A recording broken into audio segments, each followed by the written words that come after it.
Hello Year 12, welcome to my short video tutorial on Paul Gilroy, one of the key post-colonial theorists for your A-level media course.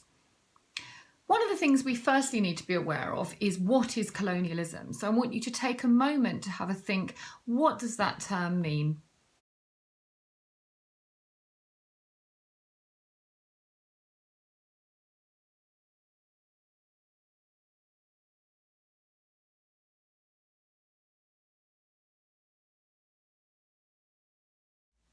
Good, so hopefully most of you came up with a definition similar to when a country takes over another country, usually to exploit it.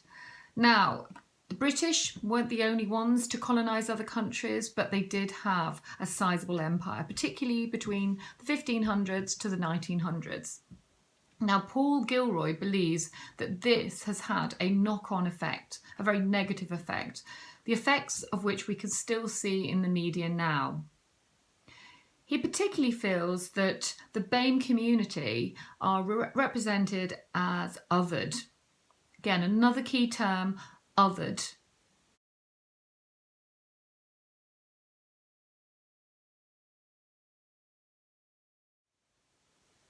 Well done. It's when people or a person is viewed or represented as abnormal, exotic, strange, weird. Othering is not about liking or disliking someone. It's based on the conscious or unconscious assumption that a certain identified group poses a threat to the favoured or dominant group. Arguably, it's largely driven by politicians and the media. Othering is used to divide and dehumanise groups. And if you have a look at some of these newspaper front covers, you can see how this is being done in a rather explicit way. Many media texts reference other, but only in a coded way. However, you also have political leaders like President Trump, who's opened a space where people are emboldened to be more explicit in their othering.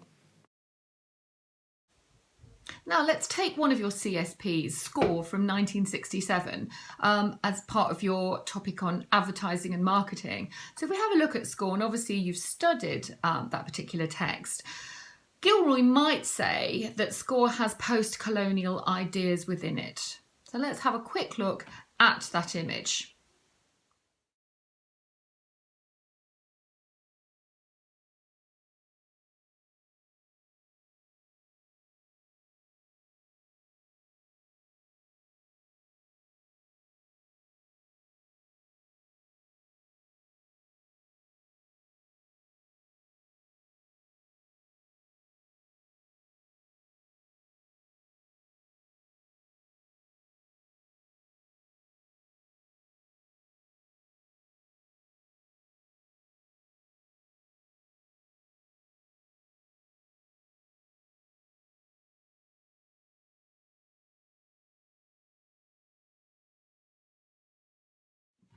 So what does Black Atlantic culture mean?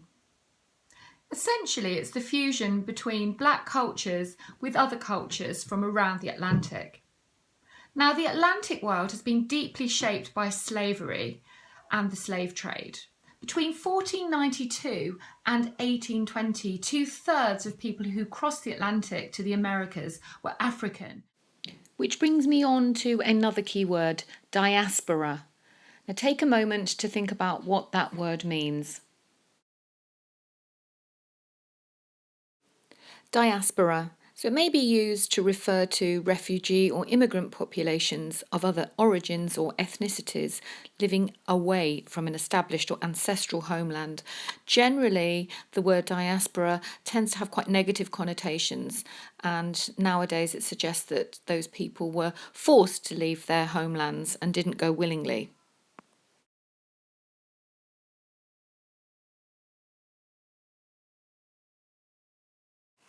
So there are at least three important arguments and motifs that require some attention in you getting to grips with Gilroy's theory. The first one is the sailing ship. Now, Gilroy offers the image of the sailing ship as a chronotope, and essentially that means the representation of time and or space within a text or within language.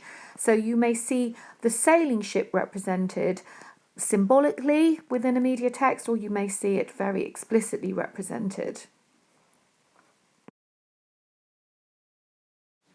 So the second of Gilroy's major issues is the issue of slavery, which in the West is first and foremost a shared experience of terror that lies at the heart of black diasporic communities all across the Atlantic. And it is in some sense the root cause of transnational black identity. So we really see that issue of slavery explicitly represented within Common's Letter to the Free. If you take some of the long shots within the jail, you really see that explicit reference about incarceration. And I do recommend that you watch the documentary called 13th by Ava DuVernay. It's on YouTube and was made in 2016. And that will really help you understand more about that issue. If we take the denouement shot within Common's Letter to the Free, an extreme long shot, then I really see almost kind of symbolic references to the plantations within the slave era.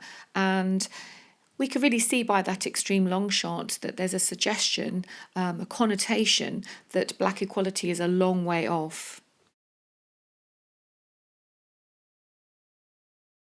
Now, conversely, if we take a look at Michael Jackson's 1982 Billie Jean music video, in the denouement, you'll see a shot of a bed with curtains surrounding it. Now, this is a very coded reference to slavery. Note the bars around the bed and also the sailing ships, which are almost like those sails.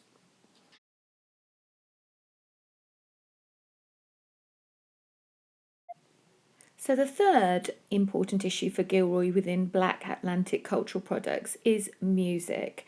And Gilroy focuses on music and performance as a particularly important arena in which artists have literally performed debates about black oppression. Again, that will be included in some of your media products in a more implicit stroke coded way, and for others like Public Enemy and Common's Letter to the Free, it's going to be much more explicit.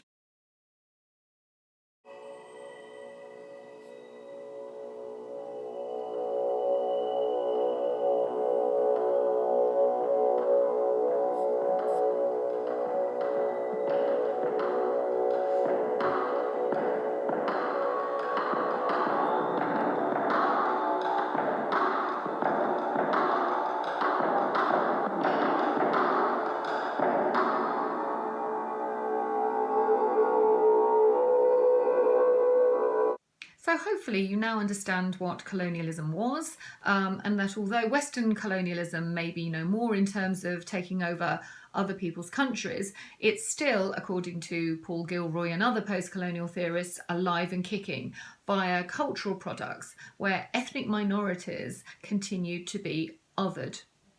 Black Atlantic cultural products then are a fusion of African and other Atlantic cultural influences. And you're going to find that some media texts are more explicit, for example, Common's Letter to the Free, and others are more implicit and coded, for example, your advertising CSP score from 1967. So you want to ask yourself, do the media texts you're studying involve the chronotope of the sailing ship and slavery? And does the music make reference to this?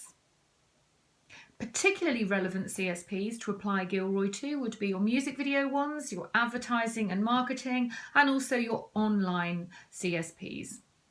So I'm going to offer you some questions, if you've got any, via Microsoft Teams. So I shall invite you via email to join me on a Teams session. So try to download that app if you can. So you've got it via your Office 365, which the school provides. If you're not able to attend that session, then please do feel free to drop me any questions via Show My Homework or email. Okay, so I'm going to leave you one final challenge, which is to remember the keyword double consciousness. It's a term that was first coined by the academic Du Bois in 1903, describing the internal conflict experienced by subordinated groups in an oppressive society. Now, Du Bois originally used it to refer to African American double consciousness, including his own. And Gilroy uses this theory of double consciousness quite extensively in his Black Atlantic culture book. Essentially, he uses it to suggest that there exists an internal struggle to reconcile being both European and black. Essentially, it's a hybridity of identity. So take a look at these articles from The Voice Online and consider how far that they might evoke the feeling of double consciousness in the target audience.